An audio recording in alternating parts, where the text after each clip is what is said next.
सौराष्ट्रे सोमनाथच श्रीशैले मल्लिकार्जुन केलेला आहे. म्हणजे जे शिवपिंड आहे त्यांना स्नान मी घातलेलं आहे. फक्त मी तुम्हाला सांगत आहे. हॅलो नमस्ते, श्री स्वामी समर्थ. कशा आहात तुम्ही सर्व? ठीक आहात ना? येणारा आहे दुसरा श्रावण सोमवार. तर दुसऱ्या श्रावण सोमवाराला महादेवाची कशी सेवा करायची, रुद्रपाठाविषयी तुम्हाला माहीतच असेल. आणि रुद्रपाठ कसा करायचा त्याविषयी संपूर्ण माहिती मी व्हिडिओमध्ये आधीच्या दिलेलीच आहे. शिवपिंड, महादेवाची जी पिंड असते त्याच्यावरती आपल्याला अभिषेक करायचा आहे. बघा, अभिषेक तुम्ही अशी गळती लावूनही करू शकतात किंवा तुमच्याजवळ गळती नसली तर तुम्ही तुमच्या घरामध्ये एखादं असं काही चम्मच वगैरे असेल त्याच्याने तुम्ही अभिषेक करू शकतात. आणि त्याच्यासोबत जे मंत्रस्तोत्र वाचले जातात तर तुम्हाला श्री स्वामी समर्थ महाराजांचे स्तवन, श्री स्वामी समर्थ महाराजांची एक माळ, त्यानंतर गणपती अथर्व शिवस्तोत्रम, मग आपल्याला संस्कृतमध्ये रुद्रपाठ करायचा असतो, श्री सूक्त येते, कालभैरवाष्टक येतं, बरीचशी सेवा त्याच्यामध्ये असते. बघा, तुम्हाला नाही समजत असेल तर तुमच्याजवळ जर का नित्यसेवा असली त्यामध्ये सर्व सेवा त्याच्यामध्ये लिहिलेलीच आहे. आणि तुम्हाला जर का तेवढा वेळ नसला तर मी माझ्या चॅनलवरती रुद्रपाठचा जो ऑडिओ आहे, रुद्रपाठ संपूर्ण ज्याच्यामध्ये पूर्ण मंत्रस्तोत्र म्हटलेले आहे ते देखील तुम्ही व्हिडिओ लावून दिला आणि तुम्ही अभिषेकाला बसून गेले. म्हणजे एखाद्या वेळेस कसं असते, बरेचसे लोक असे आहे ज्यांना रुद्रपाठ करायचा आहे पण ते नोकरी करतात किंवा त्यांच्याकडे इतका वेळ नसतो रुद्रपाठ करण्यासाठी. तर काय करायचं, जेव्हा आपण आपल्या घरामध्ये देवपूजा करतो तेव्हा साईडमध्ये एका पाटावरती शिवपिंडीची स्थापना, म्हणजे आपल्या घरात जी शिवपिंड असते त्या शिवपिंडीला ठेवून द्यायचं, तिथे गळतीपत्र लावून द्यायचं आणि मोबाईलमध्ये तुम्ही ऑडिओ चालू करून दिला रुद्रपाठाचा तरी देखील ते चालेल. पण श्रावण महिन्यामध्ये अचूक तुम्ही सेवा करा, कारण ह्या सेवा महादेवापर्यंत लगेच पोहोचतात आणि आपल्या ज्या काही इच्छा असतात त्या लगेच पूर्ण होतात. रुद्रपाठ करण्याचा महत्त्व खूप जास्त आहे. जे लोक आजाराने त्रासले आहे, ज्या लोकांना सतत डिप्रेशन होत असते, ज्या लोकांच्या घरामध्ये खूप भांडणं चालत असतात किंवा ज्या लोकांच्या घरामध्ये सुख शांती समृद्धी नसते, म्हणजे चिडचिडपणा असतो किंवा सारखे सारखे आजार त्यांच्या घरामध्ये असतात, त्या लोकांनी नित्य नियमाने रुद्रपाठ करावा. आणि श्रावण महिन्यामध्ये तुम्ही दिवसामध्ये 3 वेळा सुद्धा रुद्रपाठ करू शकतात. पूर्ण दिवसभर तुम्ही रुद्रपाठ करू शकता, तर रात्रभर तुम्ही केव्हाही रुद्रपाठ करू शकता. बऱ्याचशा लोकांना सेवा दिलेली जाते की 121 वेळा तुम्हाला रुद्र करायचे आहे, तर ते देखील श्रावण महिन्यामध्ये पूर्ण रुद्रपाठ करू शकतात. तर बघा, रुद्रपाठाचं जे तीर्थ असते ते खूप प्रभावी असते. त्या तीर्थाला तुम्ही पूर्ण घरामध्ये शिंपडायचं. जो व्यक्ती बिमार आहे त्याला तुम्ही ते रुद्रतीर्थ प्यायला द्या.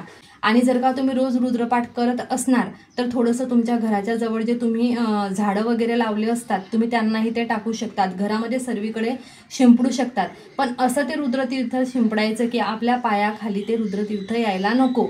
तर रुद्रतीर्थाचं खूप महत्त्व आहे. आणि जे लोक नोकरी करत असतात त्यांच्याकडे वेळ नाही, ते ऑडिओ लावून शिवपिंडीवर ते अभिषेक चालू करून ठेवायचा, गळती चालू करून ठेवून द्यायची आणि तुम्ही तसाही रुद्रपाठ करू शकतात. कारण देवाला माहिती असतं की देवाला मेन म्हणजे महत्त्वाचं असं आहे ना, देवाला भावाची गरज आहे. देव फक्त भावाचा भुकेला आहे. असं नाही की तुम्ही दिवसभर फक्त देव देव करताय आणि तुमच्या मनामध्ये काहीच भाव नाही आहे, त्या व्यक्तीला कधीच देव पावत नाही. साध्या सरळ स्वभावाच्या व्यक्तीला देव लगेच पावत असतो. तर अशा रीती तुम्ही रुद्रपाठ करू शकतात. तुम्हाला मी लिंक देईल, त्याच्यावरून तुम्ही व्हिडिओ ओपन करून तुम्ही रुद्रपाठसुद्धा करू शकता. तर त्याच्यामध्ये संपूर्ण मंत्रस्तोत्र दिलेले आहे, त्या हिशोबाने तुम्ही रुद्रपाठ करा. रुद्रपाठ करण्यानंतर अभिषेक केल्यानंतर कसं करायचं त्याविषयी मी तुम्हाला सांगते. आता इथे आपल्याला शिवपिंडीचा अभिषेक करून घ्यायचा आहे. बघा, मी शिवपिंडीचा अभिषेक आधीच केलेला आहे म्हणून मी तुम्हाला इथे दाखवत नाही, कारण देवपूजा करतानाच मी हा व्हिडिओ बनवला आहे. फक्त मी तुम्हाला सांगत आहे. ही जी गळती असते ना, गळती शिवपिंडीवरती ठेवून द्यायची आणि वरतून तुम्ही अभिषेक करायचा. आणि आपला अभिषेक पूर्ण झाल्यानंतर बघा अशी गळती येते, ती गळती लावली अशी आणि वरतून पाणी टाकून द्यायचं. थेंब थेंब पाणी गळत असतं आणि तुम्ही त्यानंतर लिंक ओपन करून जर का व्हिडिओ चालू करून दिला तरीही चालेल, किंवा तुमच्याकडे वेळ असली आणि तुम्हाला वाचन येत नसलं तर तो तुम्ही व्हिडिओ चालू करा आणि त्याच्यावरती जसं जसं वाचन झालेलं आहे तसं तसं फक्त तुम्ही त्या वाचनावरती बोट फिरवलं तरी चालेल. तर तुम्हाला गळती लावून इथे महादेवांचा अभिषेक करून घ्यायचा आहे. अभिषेक झाल्यानंतर भोलेनाथला व्यवस्थित स्वच्छ करून घ्यायचं. आणि बघा, शिवपिंडीवरती अभिषेक करणं ह्या खूप महत्त्वाचा असतो. तुम्ही जर का मंदिरात जाऊन केला तर हे तर खूप मोठी गोष्ट आहे, म्हणजे खूप भाग्याची गोष्ट आहे. पण आता हल्ली रुद्रपाठ करण्यासाठी आपल्याला 1 तास लागत असतो, तर एवढा वेळ मंदिरामध्ये कोणी कोणी येत असतं आणि सारखी सारखी पूजा मग आपली ती बंद होत असते मंदिरामध्ये. तर तुम्हाला करायचं कसं आहे, ज्या वेळेस तुम्ही रुद्रपाठ करता तेव्हा एक गोष्ट लक्षात ठेवा, शिवपिंडीचा केव्हाही ह्या जो भाग असतो गळतीचा ह्या उत्तरेकडे असतो. तर कधीही ना इथे ह्या भागाकडून म्हणजे मागच्या भागाकडून इथून ह्या साईडनी बसायचं, म्हणजे आपलं तोंड उत्तरेकडे येते. तशी पूजा केलेली खूप चांगली. ज्या लोकांना आर्थिक समस्या आहे त्यांच्या आर्थिक अडचणी ह्या दूर होत असतात तशी पूजा केल्याने.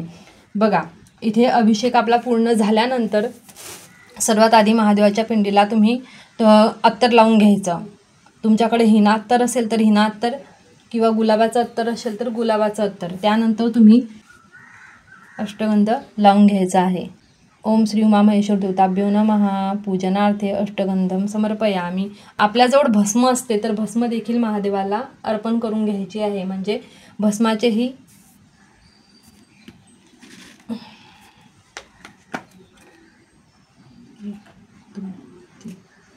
असे 3 बोटं घ्यायचे आणि ते भस्म देखील लावायची. ब्रह्मा विष्णू महेश. श्री उमा महेश्वर देवताभ्यो नमः भस्मम समर्पयामी असं करून भस्म लावून घ्यायचं.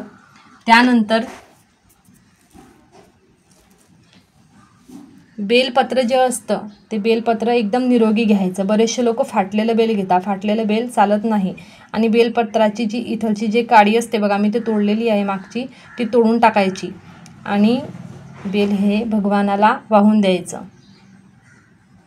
त्रिदलम त्रिगुणाकारम त्रिनेत्रम च तियायुधम त्रिपापजन्म संहारम एकबिल्व शिवार्पणम. त्याच्यानंतर तुम्ही जे फूल वगैरे काही आणले असतील ते भोलेनाथला अर्पण करून द्यायचे. त्यानंतर धूपदीपनी पूजन करून आणि मग नैवेद्य दाखवायचा आणि नमस्कार करून घ्यायचा आणि प्रार्थना करायची तुमच्या जीवनामध्ये सुख शांती समृद्धी येण्यासाठी. बघा आपल्याला आता ह्या सोमवारी शिवमुठ ही तिळाची येणार आहे. शिवमुठ नेहमी वाहताना काय करायचं बघा, बरेचशा लोकांची वेगळी वेगळी रीत आहे. बरेचसे लोक वेगळ्या वेगळ्या प्रकारे शिवमुठ हे शिवजीला अर्पण करत असतात.